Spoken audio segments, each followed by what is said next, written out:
تم پرندوں سے دل بہلایا کرو، سپاہ گری اس آدمی کے لیے ایک خطرناک کھیل ہے جو عورت اور شراب کا دل دادا ہو۔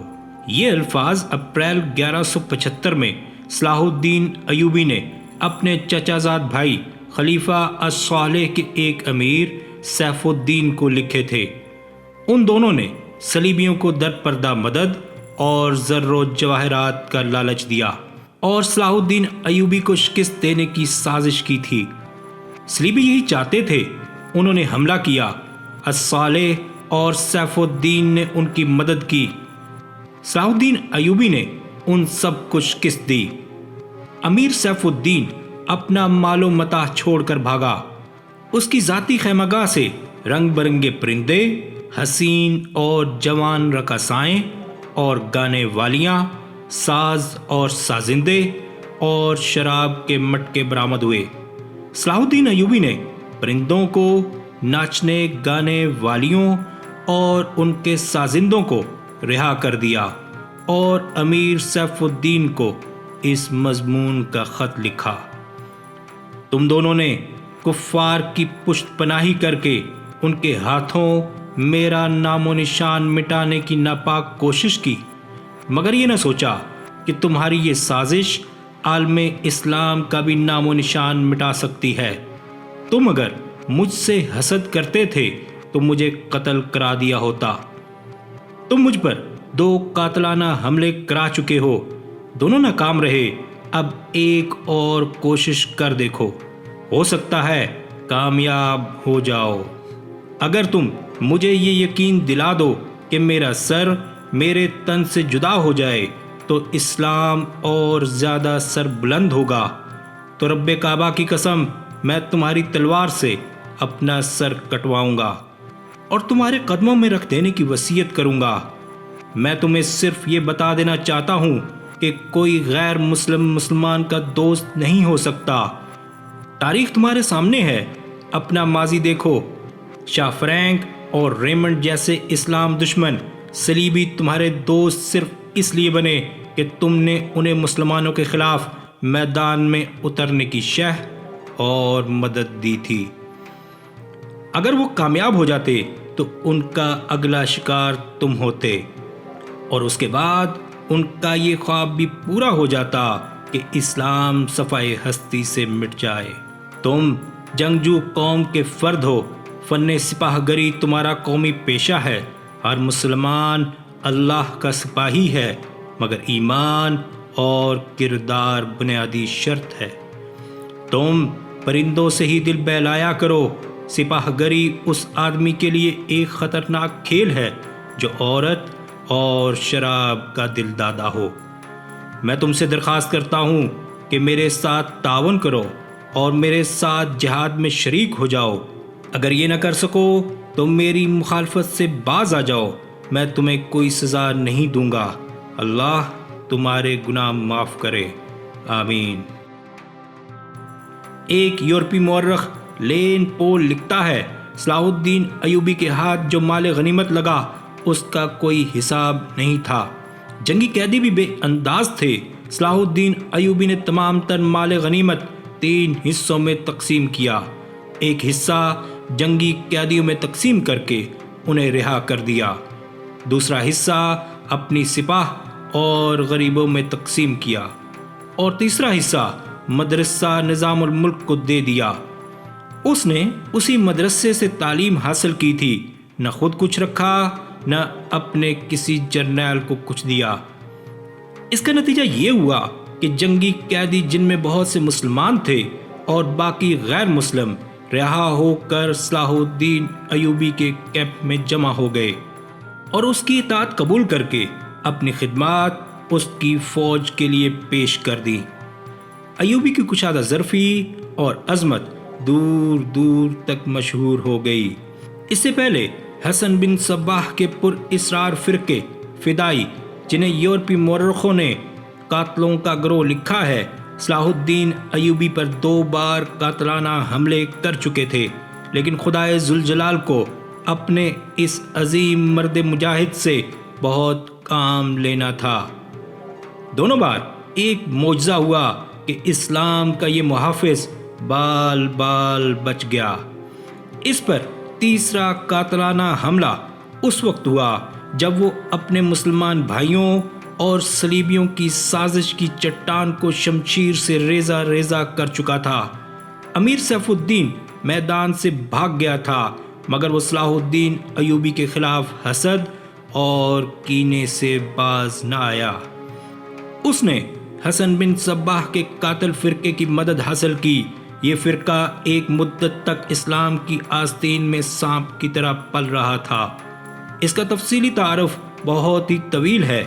مختصر یہ کہ جس طرح زمین سورج سے الگ ہو کر گناہوں کا گہوارہ بن گئی ہے، اسی طرح حسن بن صباح نام کے ایک آدمی نے اسلام سے الگ ہو کر نبیوں اور پیغمبروں والی عظمت حاصل کرنے کا منصوبہ بنایا۔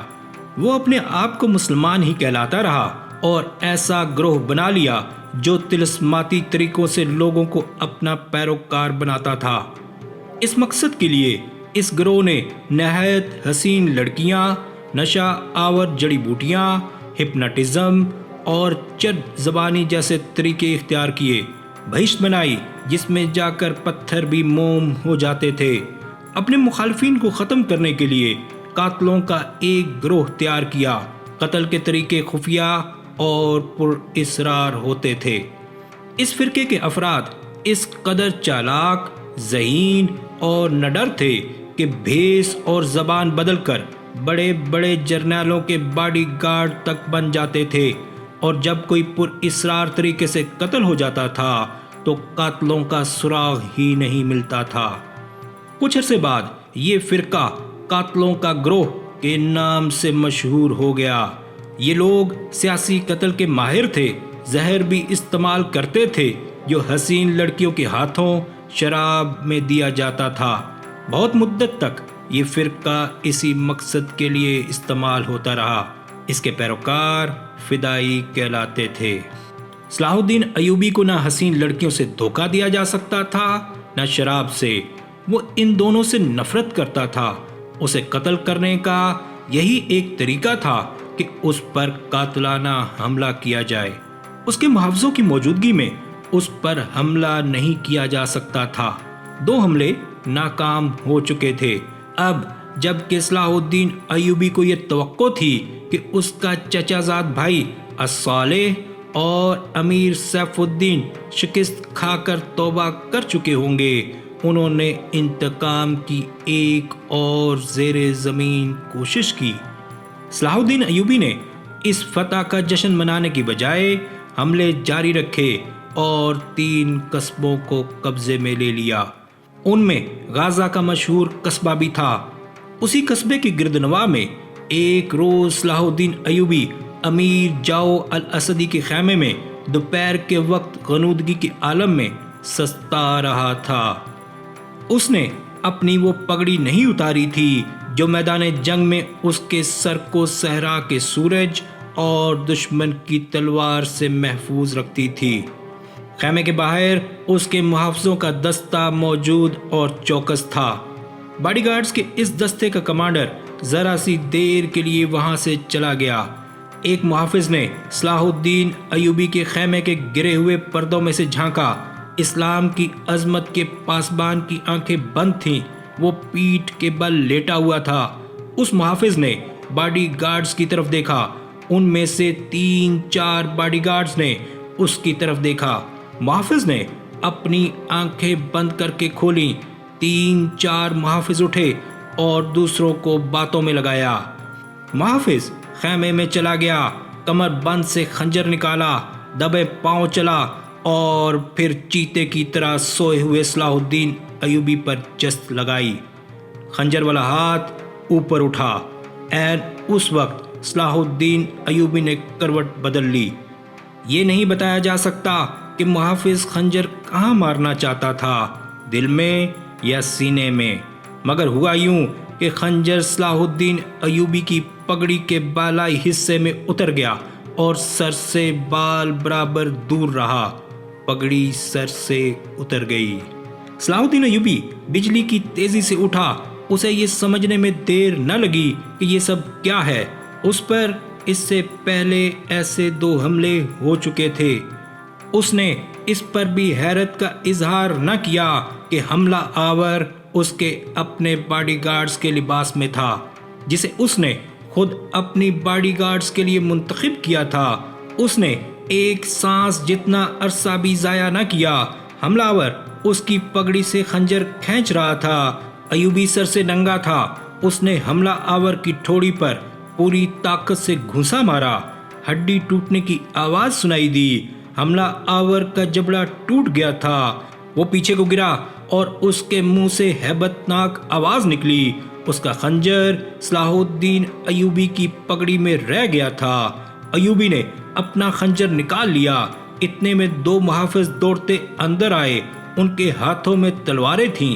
صلاح الدین ایوبی نے انہیں کہا کہ اسے زندہ پکڑ لو، مگر یہ دونوں محافظ صلاح الدین ایوبی پر ٹوٹ پڑے۔ صلاح الدین ایوبی نے ایک خنجر سے 2 تلواروں کا مقابلہ کیا۔ یہ مقابلہ 1-2 منٹ کا تھا، کیونکہ تمام باڈی گارڈز اندر آ گئے تھے۔ صلاح الدین ایوبی یہ دیکھ کر حیران رہ گیا کہ اس کے باڈی گارڈز 2 حصوں میں تقسیم ہو کر ایک دوسرے کو لہو لہان کر رہے تھے۔ اسے چونکہ معلوم نہیں تھا کہ ان میں سے اس کا دشمن کون اور دوست کون ہے، وہ اس معرکے میں شریک نہ ہو سکا۔ کچھ دیر بعد جب باڈی گارڈز میں سے چند ایک مارے گئے، کچھ بھاگ گئے اور بعض زخمی ہو کر بے حال ہو گئے، تو انکشاف ہوا کہ اس دستے میں جو صلاح الدین ایوبی کی حفاظت پر مامور تھا، 7 محافظ فدائی تھے جو صلاح الدین ایوبی کو قتل کرنا چاہتے تھے۔ انہوں نے اس کام کے لیے صرف ایک فدائی خیمے میں بھیجا تھا۔ اندر صورتحال بدل گئی، چنانچہ باقی بھی اندر چلے گئے۔ اصل محافظ بھی اندر گئے۔ وہ صورتحال سمجھ گئے اور صلاح الدین ایوبی بچ گیا۔ اس نے اپنے پہلے حملہ آور کی شہرگ پر تلوار کی نوک رکھ کر پوچھا کہ وہ کون ہے اور اسے کس نے بھیجا ہے۔ سچ بولنے کے بدلے صلاح الدین ایوبی نے اسے جان بخشی کا وعدہ دیا۔ اس نے بتا دیا کہ وہ فدائی ہے اور اسے کمشتکن، جسے بعض مورخوں نے گمشتگین لکھا ہے، نے اس کام کے لیے بھیجا تھا۔ کمشتکن الصالح کے ایک قلعے کا گورنر تھا۔